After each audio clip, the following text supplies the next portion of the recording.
Hello and welcome to the interview here on France24. Our guest today is Masoud Barzani, who is the president of the Kurdistan region of Iraq. Mr. President, thank you very much for being with us. We're obviously going to talk about the very volatile situation in Iraq. Several weeks ago, there was a lot of talk that Mosul would be retaken from the organization of the Islamic State, Daesh, but now Daesh has taken control of Ramadi and is on the move. How can you explain such a setback for the Iraqi forces?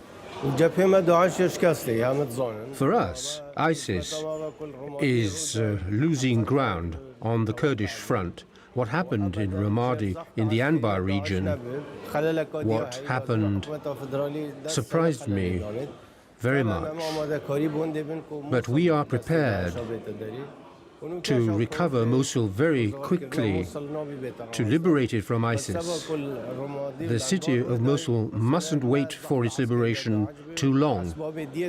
We must accelerate things as quickly as possible. Because it reminds what happened in Ramadi seems to be the same thing that happened in Mosul. Suddenly the Iraqi forces disappeared. I mean, what is your assessment? You have fought many wars, you know about military stuff. Can you explain to us what you think really happened in Ramadi? For me, it was a great surprise what happened in the Anbar region. ISIS didn't have the strength to recover a city so close to Baghdad. An investigation must be carried out by the Iraqi army to find out what happened. I don't know. What about ISIS? I mean, is it becoming more of a threat for your region, Kurdistan, now? I mean, obviously, them being in Mosul, you've said it many times, is a direct threat to Kurdistan. But the fact that they're extending both in Iraq and Syria, is it getting even more of a threat for you? ISIS, for us, represents a threat, and a threat for everybody. There's no doubt. They have won a few battles recently, but I'm sure that with time, ISIS will lose to the Peshmergas. You mentioned ISIS is seizing weapons from the Iraqi army, from the Syrian army. Are they getting weapons from other countries? I mean, everyone has been surprised by the heavy weaponry they have. From your assessment, are they getting weapons from abroad? Yes, they have recovered a lot of weapons from Iraq and Syria. There are a lot of weapons from outside also. Who is giving them weapons from abroad? I don't know. You went to the United States recently, and you've been wanting direct weapon deliveries from the United States. You now say you have guarantees that the central government in Baghdad will give you the weapons you're asking. Why are you so sure that it will happen? In the past, the central government has not delivered those weapons. Why suddenly are you saying that you're more confident that they will do so?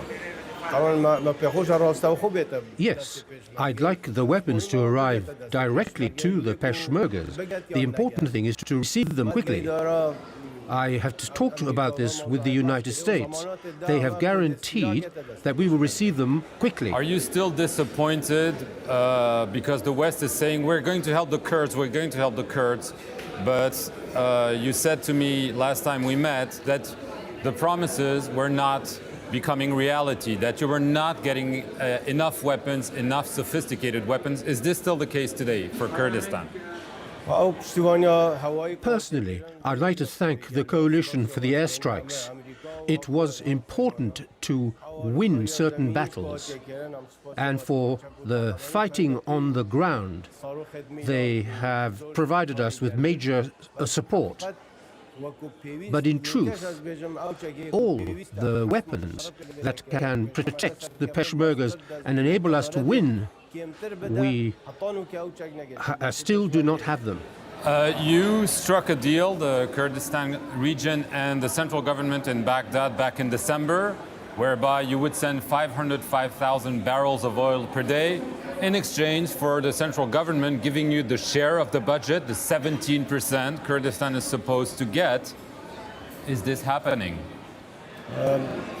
Yes, there has been an agreement, but it hasn't been fully applied. We hope that the agreement will be applied, but if not, there are other options. Meaning sending oil abroad. There are other possibilities. So this begs the question, if the central government doesn't give you the money, how can you trust them to give you the weapons?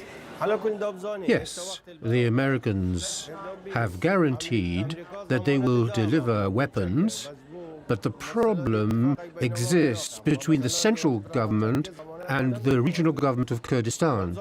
We'll see what happens. Just more broadly, with what all that ISIS is creating on the ground in Syria and Iraq, in a way, maybe not the way that you had envisioned, does this mean the end of Syria and Iraq as we know it today, that it's never going to be the same again? Undoubtedly, Syria and Iraq will not remain as before. Does this mean that as a result maybe of all this chaos, the independent Kurdistan that you've been campaigning for so many years could happen in the next 5 years, let's say? Yes, it's quite possible. You are still wanting to push for the independence now, or you think the first priority is to defeat Daesh once and for all? Yes, no event can stop the march to independence, but our goal is the war against ISIS. And are you concerned that the strategy of the US, the Iraqi government to fight Daesh is the wrong one? That all what we're seeing now proves that it's not working and that Daesh, instead of being defeated, could become a reality for a long time? Yes. The Americans have never said we will send troops on the ground, but their airstrikes are so effective for us, and it is up to the regional forces to fight against ISIS. Europe and America must only help us. America and Europe cannot fight in Syria and in Iraq. It would not be logical. Would you want to see regional powers send boots on the ground, maybe in Iraq, to defeat ISIS, to help the Iraqi army and maybe avoid that militias will start fighting instead of the Iraqi army? It's not a problem for us. It's between Washington and Baghdad. For you, this is the solution for Arab countries to act militarily, like maybe they're trying to do in Yemen, to do the same in Iraq to defeat ISIS? Each country must settle its internal problems by settling our problems ourselves. ISIS has to be beaten, of course. If today Iraq settles its domestic problems, ISIS will disappear much more quickly. Last question. Many people are saying Iran has never had as much influence and even as much military presence in Iraq. Are you concerned that Iran is more present than ever in Iraq and that, according to some, it's playing a negative role? Yes, there is no doubt. Iran has a lot of influence on Iraq, more than any other regional country. Are you worried about that? It's quite clear, but we, in our regions, we do not accept other forces or influences.